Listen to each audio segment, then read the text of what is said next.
O objetivo desta nossa série é estabelecer como nós definimos ou construímos os conjuntos numéricos estudados nos bancos escolares a partir do conjunto numérico dos números naturais e de sua aritmética. E nós estamos, enfim, em condições de concluir a construção do primeiro destes conjuntos. Nós estamos em condições de concluir a construção da aritmética dos inteiros. Mas antes de apresentarmos as definições, vamos rapidamente retomar qual é a ideia por trás desta construção, a ideia por trás destas definições que serão apresentadas. Bem, como partida, nós temos a coleção dos números naturais e a aritmética natural. Isto significa que nós sabemos quem são os números naturais e sabemos operar com eles. Ora, Edgar, sabemos como? Bem, tem duas perspectivas que a gente pode adotar nesse momento e que nós estamos adotando ao longo da série. Ou nós sabemos porque temos que começar de algum lugar e decidimos começar dos números naturais, ou então nós sabemos porque temos, por exemplo, a teoria de conjuntos para estabelecer quem são os naturais e qual a aritmética deles. Pela teoria de conjuntos, nós já temos uma série aqui no canal que tenta fundamentar toda a aritmética em ZFC e você pode dar uma olhadinha caso te interesse. Mas, lembrando, basta que você conheça aritmética, ou seja, soma e produto de naturais, e que você aceite a coleção dos números naturais para que toda a construção que virá a seguir faça sentido. Ótimo! Então, a partir desse conjunto numérico, nós queremos estabelecer qual é o conjunto numérico dos inteiros, ou seja, os naturais acrescidos da sequência decrescente, menos 1, menos 2, menos 3 e assim por diante. No segundo vídeo desta série, nós apresentamos algumas estratégias um pouco naturais de tentar definir os inteiros e que eventualmente não funcionavam. Uma estratégia que funciona é nós estabelecermos, por exemplo, que o número inteiro 2 ele será, na verdade, uma coleção infinita de pares de números naturais. Ora, que pares de números naturais são estes? Ora, aqueles em que a primeira coordenada do par é 2 unidades maior do que a segunda unidade do par. Enquanto que para o inteiro menos 2, nós estabelecemos que ele é a coleção de todos os pares de números naturais em que a segunda coordenada do par é 2 unidades maior do que a primeira coordenada do par. Ok? Esta é a nossa ideia. E caso você não se recorde como nós chegamos a ela, recomendo que você veja rapidamente o comecinho do segundo vídeo desta série. A partir desta ideia, nós precisamos tentar capturar essa noção de algum modo, né, de coleção de todos os pares de números naturais em que uma coordenada é 2 unidades maior do que a outra coordenada. Bem, para isto, nós introduzimos uma relação til em n cartesiano n. Ora, por que em n cartesiano n? Porque pares de números naturais são elementos de naturais cartesiano naturais. E nós estabelecemos esta relação do seguinte modo. O par mn se relaciona com o par pq, c e somente c, m mais q é igual a n mais p. Observe que m, n, p e q são números naturais e, portanto, o lado direito da equivalência está bem definida para a gente, porque nós sabemos como operar com números naturais. Nós vimos também que esta relação til não é uma relação binária qualquer, mas sim é uma relação de equivalência em n cartesiano n. Ou seja, til é uma relação reflexiva, simétrica e transitiva. Ok?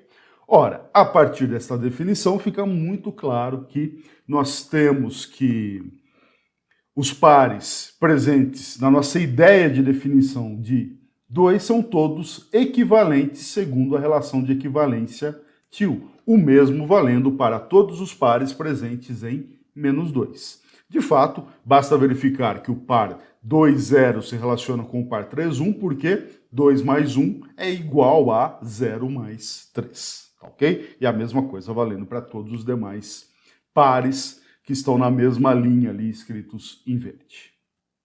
Com isto, nós temos então uma relação de equivalência em n cartesiano n, e no segundo vídeo a ideia era que cada número inteiro fosse uma partição do conjunto n cartesiano n. Quem aglutina essas duas ideias é a noção apresentada no vídeo passado de classe de equivalência. A classe de equivalência do par de números naturais Mn é a coleção de todos os pares de números naturais AB, tal que o par Mn se relaciona com o par AB. Deste modo, fica patente que o número inteiro 2 é a classe de equivalência do 2, 0, e o inteiro menos 2 é a classe de equivalência do par 0, 2. É importante lembrarmos que o 2, 0 foi adotado de uma maneira arbitrária. Nós poderíamos ter colocado que o 2 é a classe de equivalência do par 3, 1 ou do 4, 2 ou de qualquer outro par de números naturais que seja, pela relação TIL, equivalente ao par 2, 0. Quem nos garante isto é o lema demonstrado no vídeo passado. Beleza? Uma observação antes de continuarmos, né? Nós deveríamos, a rigor, indicar para cada classe de equivalência qual é a relação TIL que induz esta classe de equivalência. Mas como neste vídeo nós usaremos apenas a classe que foi definida nesta tela, né? O par se relaciona quando a soma da primeira coordenada de um par com a segunda coordenada do outro é constante. Ora, nós não vamos indicar qual é a relação presente. Eu vou indicar as classes de equivalência apenas com o par de números naturais entre colchetes. Beleza? Ótimo! Então estamos agora em condições de estabelecer as definições relativas aos inteiros e sua aritmética. Comecemos fixando quem são os números inteiros. Ora, o conjunto Z, por tudo que discutimos, é a coleção de todas as classes de equivalência de pares de números naturais. Isto significa que se A e B são números inteiros, por exemplo, então A é da forma classe de equivalência do par Mn e B é a classe de equivalência do par PQ, em que, claro, Mn, P e Q são números inteiros. Uma vez que temos os inteiros, como que nós definimos a soma? Bem, a soma de dois inteiros é a soma de duas classes de equivalência de pares de números naturais.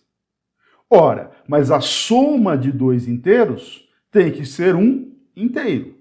Então, a soma de dois inteiros tem que ser uma classe de equivalência de par de números naturais. Que classe é esta? Bem, deixa eu tentar motivar qual é a classe que fixa a soma de números inteiros. Vamos tomar ali, ó, A e B, são números inteiros. Então, nós temos os elementos representativos da classe que define A e os elementos representativos da classe que define B, ou seja, os pares Mn e P e Q de números naturais. Mas qual que é a ideia por trás desses elementos representativos? Ora, a ideia lá do vídeo 1, lá do vídeo 2 é que o 2, tendo como representante o par 2, 0, a ideia por trás que nós temos é 2 menos 0. Esse 2 menos 0 totalmente intuitivo, ingênuo, porque a subtração não é total em n, como bem indica o menos 2 ser associado ao 0 menos 2. Ok? Ora, então este par Mn está nos remetendo a uma ideia de M menos N. O par PQ nos remete à ideia de P menos Q. Ora, nós podemos ingenuamente agrupar isto, e aí fica claro que uma proposta é colocar como a soma de classes a classe cuja primeira coordenada do par é a soma das primeiras coordenadas das classes e a segunda coordenada do par é a soma das segundas coordenadas da classe. É precisamente deste modo que nós definiremos a soma. Ora, além da soma, precisamos também definir o produto em Z. Novamente, o produto de dois números inteiros é o produto de duas classes de equivalência. O resultado desse produto de classes deverá ser uma nova classe, que é o número inteiro correspondente ao produto de A por B. A motivação para a definição pode ser mais uma vez encontrada na ideia ingênua que tem motivado toda a nossa discussão. O produto de dois números inteiros é dado ali ingenuamente, né? Queremos capturar através do produto de dois elementos representativos da classe. Ora, para isso nós temos por trás a ideia de que o par mn remete a m menos n, fazendo as operações que nós aprendemos lá nos bancos escolares com números ingenuamente inteiros, nós temos a penúltima linha ali, mp menos mq menos np mais nq, que pode ser rearranjada, né, do seguinte modo, de tal modo que a última linha nos remete à classe cujo representante tem na primeira coordenada do par mp mais nq e na segunda coordenada do par mq mais np. É exatamente esta ideia que nós adotaremos como a definição do produto de A por B. Claro que podemos continuar e falar, por exemplo, da subtração. A subtração ela não é uma operação total em N, mas ela é em Z. Para quaisquer dois números inteiros, a subtração está bem definida. Ora, como podemos defini-la? Exatamente. A subtração é a soma com o oposto. E quem seria o oposto de B? Exato, troca as coordenadas. Assim como nós tínhamos 2 como sendo a classe do par 2, 0 e menos 2 como sendo a classe do par 0, 2, nós tomamos agora, dado um B qualquer, o oposto dele é inverter as coordenadas do elemento representativo do par que define a classe, que é o número inteiro B. Beleza? Com isto, nós temos então que a subtração é dada pela soma de uma classe com outra e já sabemos como somar pelo lado esquerdo da tela. Ora, não paramos em subtração. Quando nós falamos de operações, tem um inteiro muito especial para as operações, é o inteiro zero. Como defini-lo? Quem seria o zero? Ora, o zero inteiro é uma classe de equivalência de pares de números naturais. Qual classe tomar? Ora, o candidato óbvio é tomar a classe 0, 0. E de fato ela funciona, tem todas as propriedades que nós esperamos do zero. Por exemplo, somar um número inteiro qualquer com zero deve dar o próprio número inteiro, certo? Pela definição de soma, a soma das classes é uma classe. De fato, temos m mais 0, n mais 0, e agora, esta soma m mais 0 é uma soma nos naturais. E a soma nos naturais está bem definida, nós sabemos como fazê-la. M mais 0 dá m e n mais 0 dá n. Portanto, dá o próprio A, como esperávamos. Outro inteiro bastante importante quando se trata de operações é o inteiro 1. Ora, 3 segundinhos para você pausar o vídeo e dar uma pensada. Quem seria um bom candidato para o inteiro 1? Uma resposta que aparece algumas vezes quando esta pergunta é feita é dizer, olha, um candidato natural para o inteiro 1 é a classe de equivalência do par 1, 1, certo? Não, errado. A classe de equivalência do 1, 1 é a mesma classe de equivalência do par 0, 0. Observe que o par 0, 0 se relaciona com o par 1, 1 pela relação de equivalência til, porque 1 mais 0 é igual a 0 mais 1. Então nós não temos uma outra classe de equivalência. Nós não temos um outro inteiro quando nós falamos da classe cujo elemento representativo é o par 1, 1. Nós estamos ainda falando do zero. Um segundo candidato natural e que funciona é tomar como sendo o inteiro 1 o par cuja classe é 1, 0. Ok? Ou melhor, né? A classe. Tem uma série de abusos de linguagem aqui quando eu falo. Se você quer ler direitinho, tem que pegar um texto escrito mesmo, né? É a classe de equivalência cujo elemento representativo é o par de números inteiros. É o par de números naturais 1, 0. Ótimo. Com isto, já fica uma dica aqui quando nós precisarmos falar de qualquer número inteiro positivo. O número inteiro positivo, 10, por exemplo, tem que ser a classe de equivalência de um par de números naturais. Qual é a classe natural a partir de agora para tomarmos? A classe cujo elemento representativo é o par 10, 0. Ok? O número 100, o número inteiro 100, é a classe cujo elemento representativo é o par 100, 0. E se precisarmos falar do menos 10, do menos 1, do menos 100, é 0, 10, 0, 1, 0, 100. Esses são os elementos representativos dessas classes. Uma consequência imediata das definições que apresentamos é o inteiro 0 é claramente diferente do inteiro 1. De fato, 0 é diferente de 1 porque 0 mais 0 é diferente de 1 mais 0. Ótimo. Quer dizer, então, que agora concluímos a construção dos números inteiros? Podemos partir para os racionais? Ainda não. Tem um cuidado que nós devemos tomar quando apresentamos essas definições, que eu propositadamente deixei de lado. Talvez você tenha ficado com a pulga atrás da orelha, caso tenha visto o vídeo passado. Ora, definir operações entre classes de equivalência não é apenas apresentar uma fórmula e falar, pronto, está definido.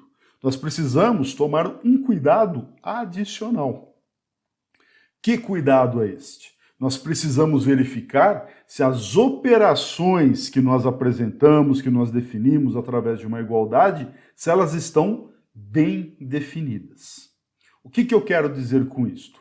A operação, por exemplo, de soma nos números inteiros, é uma operação que pega, como acabamos de ver, um par de números inteiros e associa a eles um terceiro número inteiro. De fato, né? Somar é pegar somar 5 com menos 6, é pegar o par de números inteiros 5 menos 6 e associar a eles o inteiro menos 1. Só que os próprios números inteiros são pares de números naturais. E como nós acabamos de ver, o mesmo número inteiro pode ser definido por classes cujos elementos representativos da classe são distintos. Foi o caso do 0 ser tanto a classe do par 0, 0 quanto do par 0, quanto do par 1, 1. Precisamos então garantir que a soma vai dar a mesma classe independentemente dos pares que escolhemos como representante das classes dos inteiros A e B.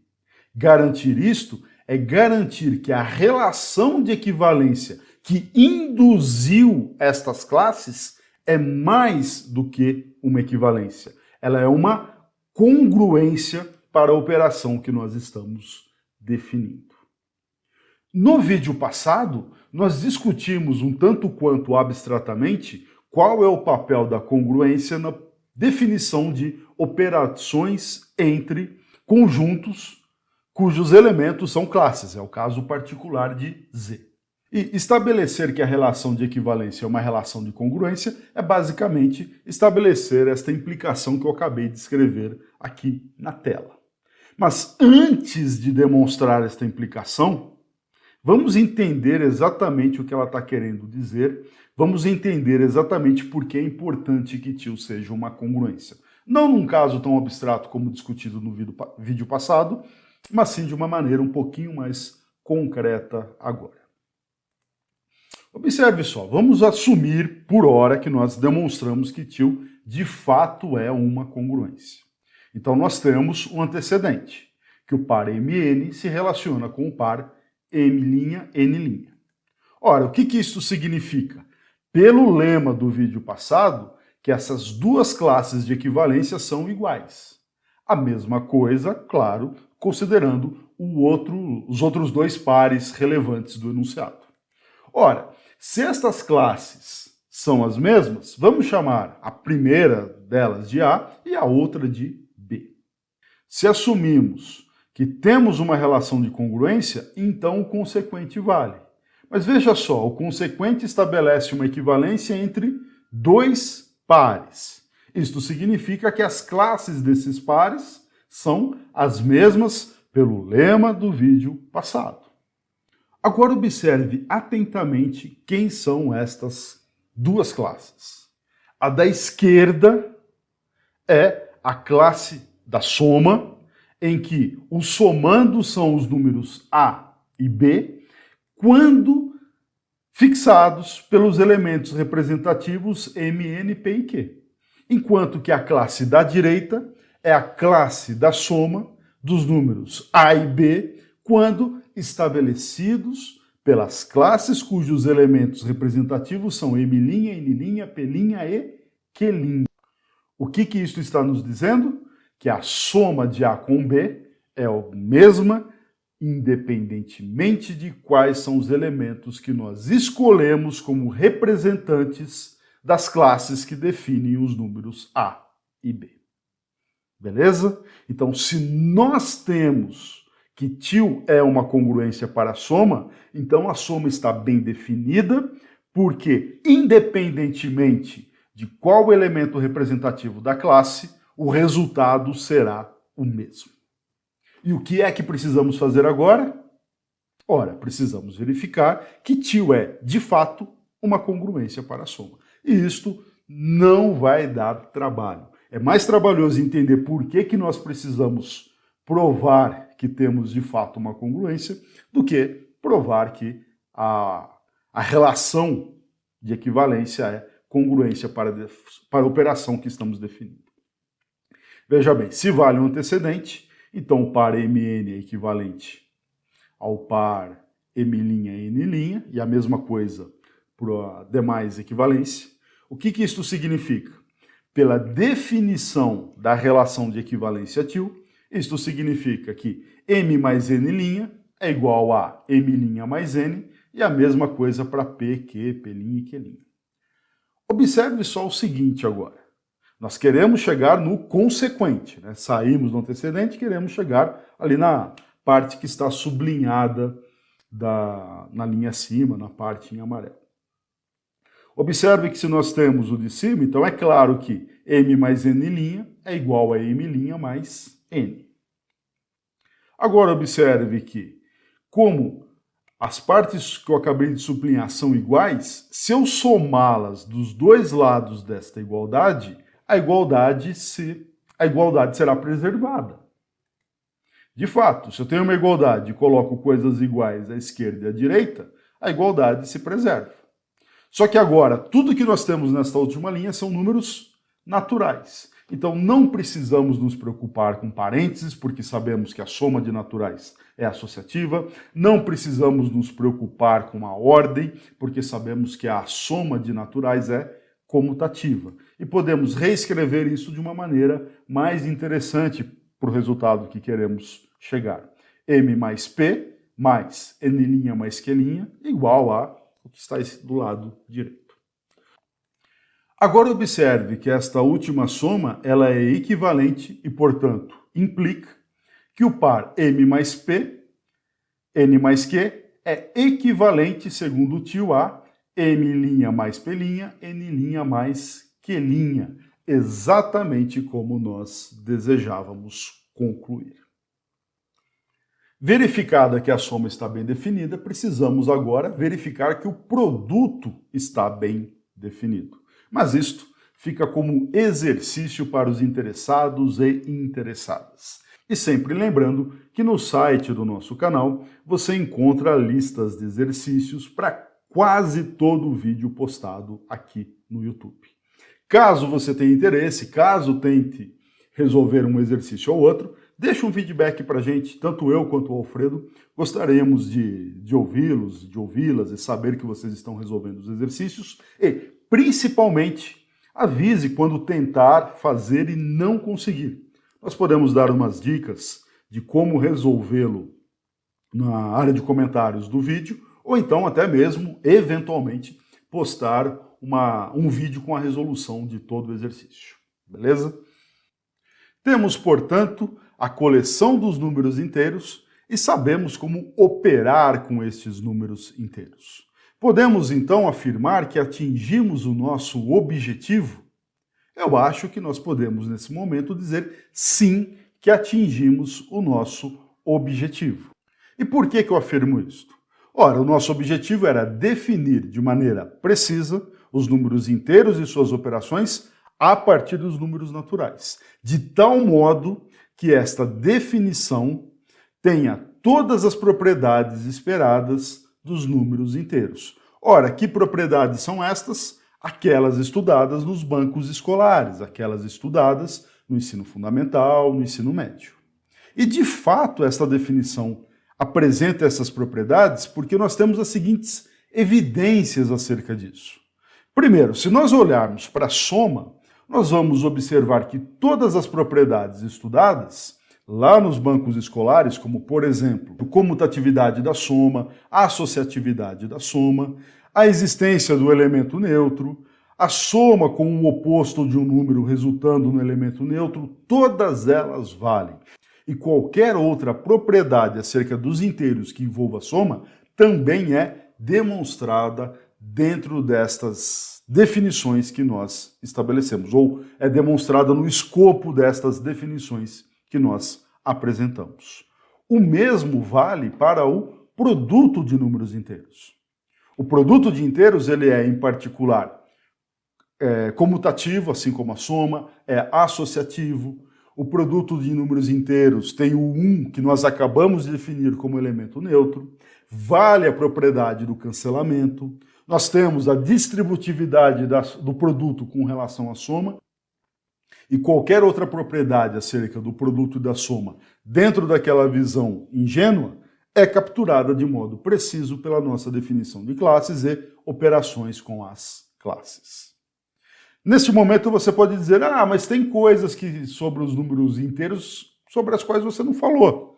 Por exemplo, é muito razoável a gente pensar na ordem dos inteiros. Né? Você tem a ordem compartilhada com os naturais, 0, 1, 2, 3 e assim por diante, de maneira crescente, e tem também a parte decrescente, menos 1, menos 2, menos 3, menos 4. Ora, nós podemos, de maneira muito razoável, muito natural, estabelecer a ordem entre números inteiros do seguinte modo. Dados dois inteiros quaisquer, estes inteiros são classe de equivalência de pares de números naturais, e nós definimos que um inteiro é menor que o outro, se e somente se a soma da primeira coordenada do primeiro com a segunda coordenada do segundo é menor ou igual à soma da segunda coordenada do primeiro com a primeira coordenada do segundo.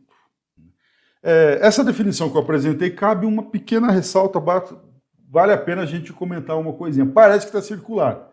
Se você olha assim um pouco distraidamente, você vai dizer, olha, isso aí não está definindo nada. O mesmo símbolo que está do lado esquerdo aparece do lado direito. Mas dá uma olhadinha, esses símbolos são diferentes. Do lado esquerdo é o que a gente está definindo, que é a ordem em Z. Do lado direito, o que nós temos é a relação de ordem que nós já conhecemos de partida, que é a ordem dos naturais. De fato, M é número natural, Q é número natural, N e P também. Sabemos como somar os naturais, resultando em natural, e temos, portanto, a ordem em N. A ordem em Z é definida a partir da ordem nos naturais, como é esperado. E se você agora adotar esta relação de ordem, você vai perceber que ela tem todas as propriedades que nós esperamos para a ordem dos números inteiros. A é menor ou igual a A, vale a antissimetria, se A é menor ou igual a B e B é menor ou igual a A, então eles são iguais, e qualquer outra propriedade que você queira, transitividade, para o produto, todas as regras usuais, né, da multiplicação de produto vale. Se você multiplica sinais iguais, vai dar positivo. Se você vai dar um inteiro positivo. Se você multiplica sinais diferentes, vai dar um inteiro negativo e assim por diante. Diante destas evidências, eu acho que nós podemos dizer que o nosso objetivo foi atingido. E aqui, antes de prosseguir, uma observação. É muito comum nesse momento que algumas pessoas, principalmente aqueles e aquelas que já viram uma apresentação axiomática dos inteiros, olhem para isso e falem: peraí, Edgar, esses daí são os axiomas de ordem, axioma de produto, axioma de soma, para definir os inteiros. Por que não se parte já de uma definição axiomática dos inteiros e vamos embora? Isso pode ser feito, isto é feito. Se você pega um livro de teoria de números, em geral, é apresentado axiomaticamente os números inteiros. Talvez um apêndice, um capítulo da construção dos inteiros depois, como curiosidade. Se você pega um livro de matemático para matemáticos, é bastante razoável que não esteja presente no livro a construção dos números inteiros. Porque não precisa. Se você vai fazer uma teoria sobre números inteiros, você só precisa dos axiomas da teoria. A nossa perspectiva aqui não é fazer teoria de números. Esse canal é um canal de lógica, filosofia da matemática, filosofia da lógica. A nossa ideia é tentar dar uma fundamentação para os conjuntos numéricos. Então, com esta nossa abordagem, nós fundamentamos os inteiros nos naturais. Isto nos permite transportar qualquer discussão acerca de ontologia e epistemologia acerca dos inteiros para ontologia e epistemologia dos naturais. Nós mudamos o foco para quê? Para só precisar estudar uma vez. Se nós estabelecermos como nós temos acesso aos números, quem são os números, quais números naturais existem, todas as perguntas de natureza filosófica acerca da ontologia e epistemologia dos números, bem, resolvido para os naturais, automaticamente nós transportamos esta resolução, nós transportamos esta discussão para os inteiros. Beleza? E claro, né? Como que a gente faz depois para resolver os naturais? Uma maneira de fazê-lo é transportando a discussão dos naturais para a teoria de conjuntos, como nós discutimos na série sobre teoria de conjuntos, que vai aparecer, já mexi a mão, mas vai aparecer linkada aqui em cima. Beleza? Ótimo, uma vez que sabemos como dos naturais estabelecer a coleção dos números inteiros, agora o nosso próximo passo é como, a partir dos inteiros, definirmos os números racionais. Definirmos as frações de tal modo que quando fizermos a soma de meio com 2/3, resulte em 7/6, e que quando multiplicarmos meio por 2/3, resulte em 1/3. Além dessas frações, né, as frações negativas, menos meio, menos 2/3, qual é a fração 0, qual é a fração 1 e todos os demais números racionais. Né? Bem, este é precisamente o tema do nosso próximo vídeo. Por hora, acho que é isso. Muito obrigado a você que me acompanhou até aqui e caso tenha alguma dúvida, sugestão ou crítica, por gentileza, use a área de comentários. Um forte abraço, até a próxima e